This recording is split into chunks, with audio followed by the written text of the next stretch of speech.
Iron sharpens iron. Thanks so much for joining us. My name is David Katerga, and welcome to 360 Mentor. Today, I sit down to have a conversation with an iron lady, the brains behind the Makerere University Innovation Pod. With her, we're talking innovation and its impact to the students and the community members. She is manager at Makerere University Technology and Innovation Center and a co-director at the African Research Center. Ladies and gentlemen, welcome to 360 Mentor.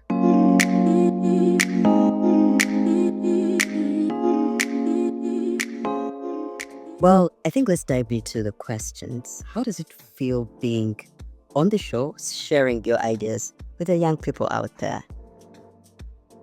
Thank you so much to all our viewers, and thank you, David. It's quite exciting and good to be able to share and maybe talk to the young people to also inform them of what is happening and see their lives change and improve for a better future. Amazing. Now, talking innovation, I'm just intrigued to find out, because with Makerere University being a home for so many young dreamers, how have the innovations by students evolved over time? Yes, thank you for that. Makerere being an academic institution, an innovation stems from the teaching. Yes. And the university has three roles, that is to teach, research, and do community outreach. So once students go through the training, through the teaching, which could be done at different levels within the different disciplines, they obtain knowledge and information. And out of that, our students now ideas are triggered either through their research they do or through the interactions and the community around them. And then within the university, they are also exposed to different platforms, conferences, exchanges, both local and international students. Now, those are triggers for innovations. So that is how innovations tend to evolve. A student learns this peer kind of learning, exposure, experience, but there's also the core innovation from research. Students are supposed to conduct research and then submit their thesis in the final year. But for those who are into research, on the other hand, students now are also engaged in internship opportunities. Those are also now triggering innovations for them to. But the main pathway is through their research that they conduct, identify a problem, examine it, and then publish a thesis. But now we are seeing, other than publishing a thesis, that is the end of the academic requirement. But now, how do we transform the recommendations within their publications to start now applying these products, these services in real life situations? Yeah, so that is when we see the groundbreaking innovations that come from research to commercialization. Interesting. Talking of real life, are there any stories we can share that are fruits of Unipod here at Makerere University? Yes. Thank you so much. I'll just give a brief of the Unipod. The Unipod started as an innovation hub. It was established by the Vice Chancellor in August 2022. So what we did, we went to have some info sessions and talk to students about the innovation hub. And by then, we were supposed to inform them of some support mechanisms we could provide. And then we have been able to see, I'm going to typically give you two. A young man by then who was in his year 2, Matia Tegeka, was doing his research and was developing a spiral water pump for a community in Fort Portal, Western Uganda. So that was his research idea. It was on a piece of paper. So we worked with the supervisors to first of all establish how can we transform this into a real product or service. So the first thing we did was to provide for protection. We did the IP examination, intellectual property examination, and we found that there was a patent an innovation that he had actually come out. So we had to, after examination, we now started on the protection process. So we have submitted all that and we were able to get a certificate of notification from the Uganda Registration Services Bureau. So examination is still ongoing. But along the way, a student is moving into the academic career. What was initially an idea as a research, now the academic journey comes to an end in 2024, and Matia had to graduate. By the time he graduated, we had now done a pilot. We received a farmer who had seen it on the online platform and requested we pilot. So the farm was in Rwanda, and we were able to pilot his first prototype on a farm in Rwanda, So it really worked so well. Eventually, Matia graduated. Upon graduation, the issue was, how do we formalize these kinds of engagement? He's going out as a student. The real life is completely different from the university setting. Yes. So what we did, we advised Matia to register as a company. Okay. So went ahead, gave him the support. He registered a company, Mart Water Solutions Limited by shares. Obviously, was now able to get a TIN number from URA. The implication is this is a company now going to pay taxes. And it's making money for him. Exactly. Well, that's such a fruitful story, and it's really promising. Good one for Matia out there. I'm sure he's one of those people who must be praising Makerere University and above it all, Unipod. Yes. Now, that pushes me to my next question, because I'm convinced there could be very many things you provide, services, support systems you provide. Now, I, for one, am a student in the College of Education. What are the support systems you provide as Unipod to the students in the school? Now, the Unipod being at the center stage, we provide support mechanisms to all students and staff in Makerere University, and sometimes the community. Okay. But these sometimes we customize. So what do? One, we give them information regarding their areas of specialization. We give them access to machinery and equipment within the spaces.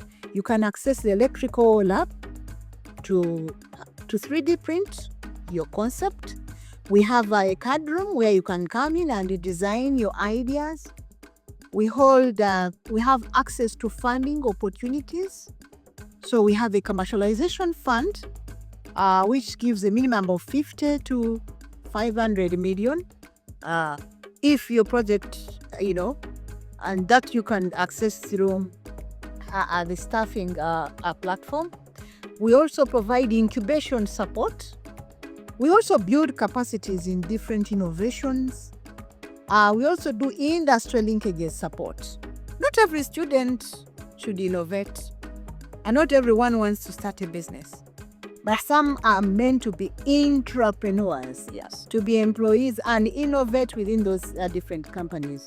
So we also provide that entrepreneurial opportunity, building the skill set. How do we prepare a student to become an engineer in an existing company?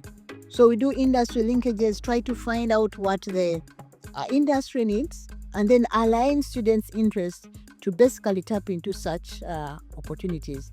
Then we also do global and international exchanges in terms of knowledge, in terms of building capacity, in terms of small funding and grants. Yeah. So acceleration, how do you start this business and manage it? Business development support.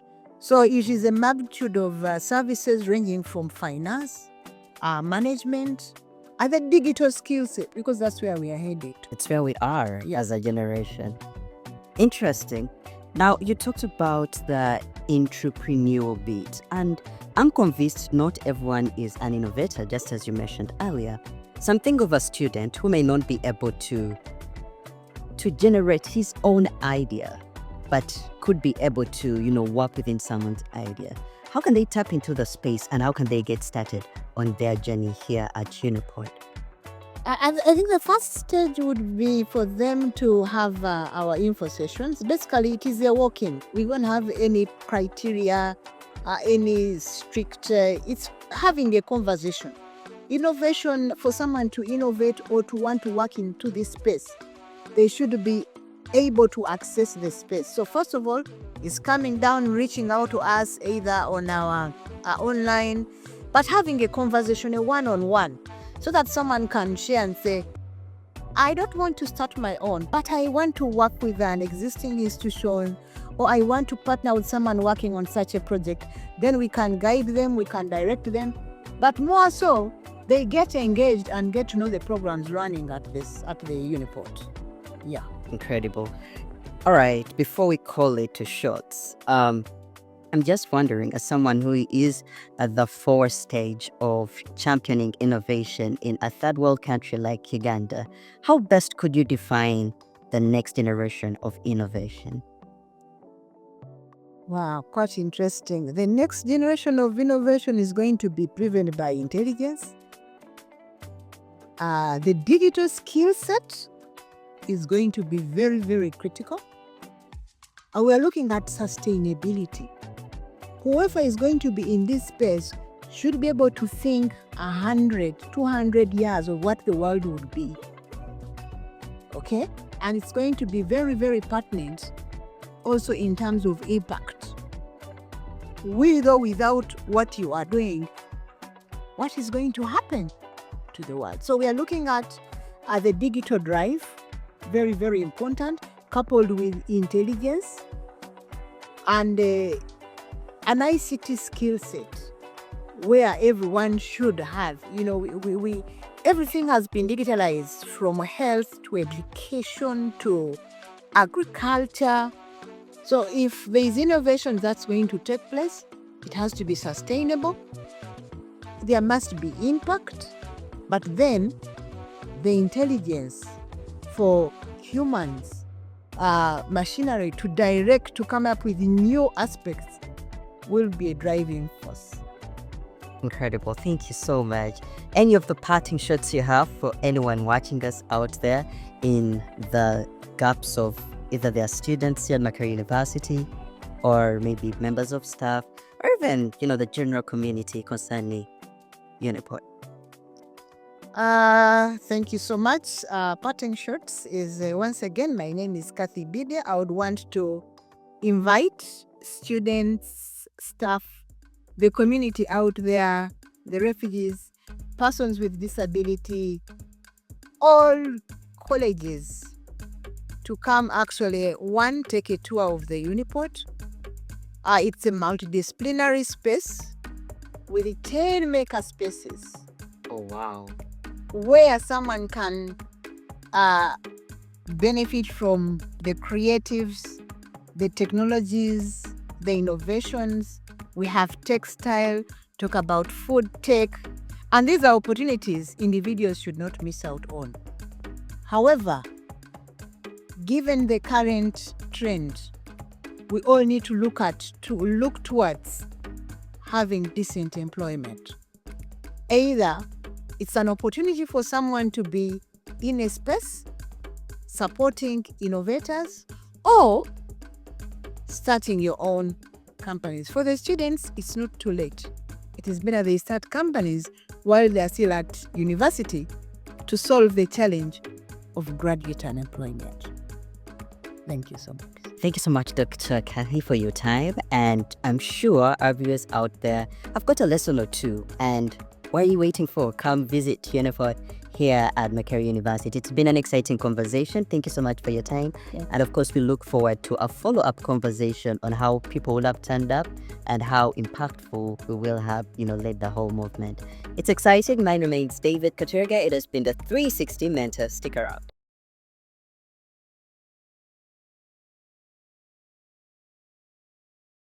Thank you for enjoying this conversation with us. Don't forget to like, follow, and share with as many people as possible.